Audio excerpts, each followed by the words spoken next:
Bismillahirrahmanirrahim. Assalamualaikum warahmatullahi wabarakatuh. Alhamdulillah. Alhamdulillahirabbil alamin. Assalatu wassalamu ala Rasulillah wa ala alihi thahirin ajmain, amma ba'du. Fa ya ibadallah ittaqullaha haqqa tuqatih wa la tamutunna illa wa antum muslimun. Ittaqullaha bittiba'i awamirih wajtinabi nawahi. Alhamdulillah, pada kesempatan kali ini marilah kita sebelumnya memanjatkan puji syukur kepada Allah Ta'ala. Alhamdulillah, kita telah diberikan banyak kenikmatan oleh Allah sehingga kita dapat beramal, dapat menjalankan aktivitas yang ada, yang tentunya segala aktivitas yang kita lakukan semata-mata hanya karena mencari ridha Allah Subhanahu wa Ta'ala. Jangan sampai kita meniatkan amal kita dengan niatan-niatan yang lain, karena niatan yang lainnya itu tidak ada gunanya nanti di hadapan Allah Subhanahu wa Ta'ala.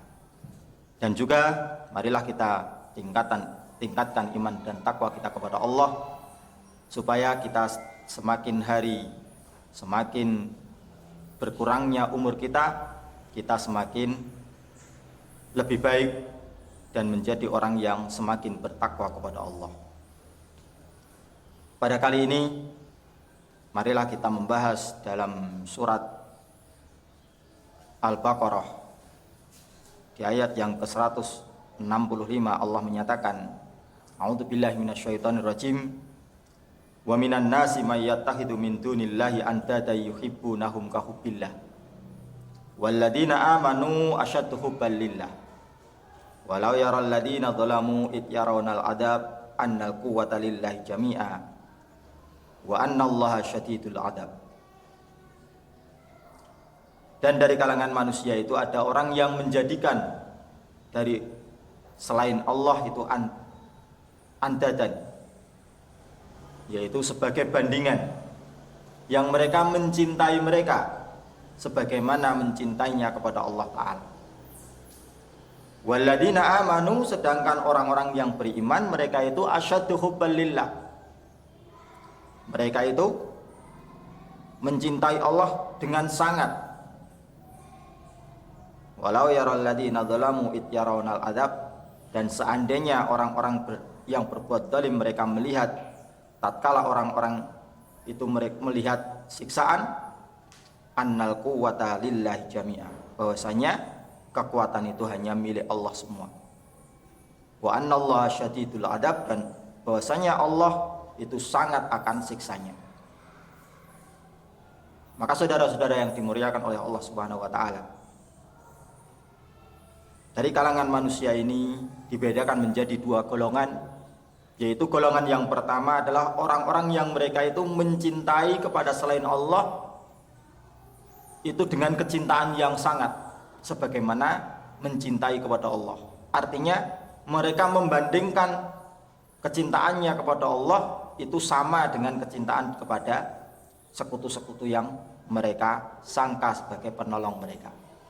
Sedangkan orang-orang yang beriman, orang-orang yang mereka bertakwa kepada Allah, kecintaannya hanya untuk Allah. Mereka sangat mencintai Allah sehingga mereka mau mengorbankan tenaganya, mau mengorbankan waktunya, mau mengorbankan hartanya untuk Allah.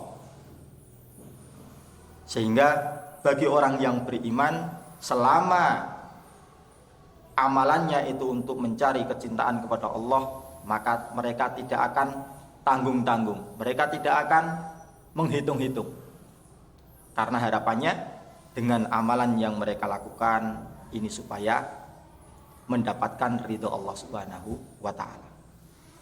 Karena kecintaannya lah kepada Allah, mereka rela untuk menjalankan puasa Ramadan meskipun harus meninggalkan makan, meninggalkan minum, meninggalkan syahwatnya, semata-mata untuk mencari ridho Allah. Sebagaimana yang telah disampaikan sebelumnya, bahwa apa yang kita lakukan dalam berpuasa Ramadan ini hanya semata-mata karena Allah, dan Allah akan membalas puasa kita dengan balasan khusus. Sehingga mari kita bersama-sama dalam menjalankan ibadah kepada Allah, dalam menjalankan kecintaan kepada Allah, jangan dicampur aduk dengan amalan-amalan yang lain, niatan-niatan yang lain yang akan merusak akidah kita, akan merusak ketakwaan kita kepada Allah. Maka jangan sampai orang-orang yang beriman mencintai kepada Allah ini dikalahkan dengan kecintaan kepada selainnya. Bahkan kepada dirinya pun harus diutamakan kepada Allah daripada dirinya sendiri.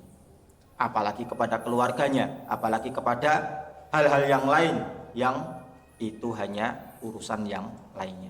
Sedangkan kecintaan kepada Allah ini jauh lebih penting daripada kecintaan kepada yang lainnya. Maka dari itu, orang-orang yang bertakwa kepada Allah, tatkala mereka sudah memiliki rasa takut hanya kepada Allah, maka mereka tidak akan pernah takut kepada siapapun selain kepada Allah saja. Sehingga amalan yang Allah perintahkan, larangan yang Allah larang, mereka akan mengamalkan perintahnya dan meninggalkan larangannya dengan sungguh-sungguh. Meskipun orang tidak menyukai, meskipun orang tidak menyenangi terhadap apa yang kita amalkan, selama Allah mencintai dengan apa yang kita amalkan, maka tidak akan pernah kita meninggalkan amalan tersebut. Akan tetapi, meskipun banyak orang yang menyukai dengan amalan tersebut, kita dihormati karena amalan tersebut. Akan tapi kalau amalan itu menyebabkan datangnya murka Allah, kita akan meninggalkan dengan sebenar-benarnya. Dengan itu, kita berharap dalam amal yang kita lakukan, mudah-mudahan Allah memberikan keberkahan pada umur kita, pada harta kita, pada usia kita, dan semua yang kita miliki diberikan barokah oleh Allah Subhanahu wa taala, dan kita digolongkan orang-orang yang mendapatkan kemuliaan nanti di hadapan Allah Subhanahu wa taala. Saudara-saudari semuanya, jangan lupa bahwa hidup kita hanya sekali di dunia ini, yang kedua nanti di hadapan Allah. Kalau kita salah mencintai, maka kita akan rugi selama-lamanya. Tetapi kalau kecintaan kita benar-benar dilandasi karena Allah dan Rasul-Nya, maka itu akan membawakan kepada kebahagiaan yang hakiki nanti di hadapan Allah Subhanahu wa taala. Sekian yang dapat kami sampaikan pada kesempatan kali ini. Mudah-mudahan kita semuanya diberikan kesabaran dan kekuatan dalam menjalankan ketakwaan kepada Allah, sehingga kita tergolong orang-orang yang mulia nanti di hadapan Allah Subhanahu wa taala. Aqulu qauli hadza astaghfirullah li wa lakum. Alhamdulillahirabbil alamin. Barakallahu fikum. Assalamualaikum warahmatullahi wabarakatuh.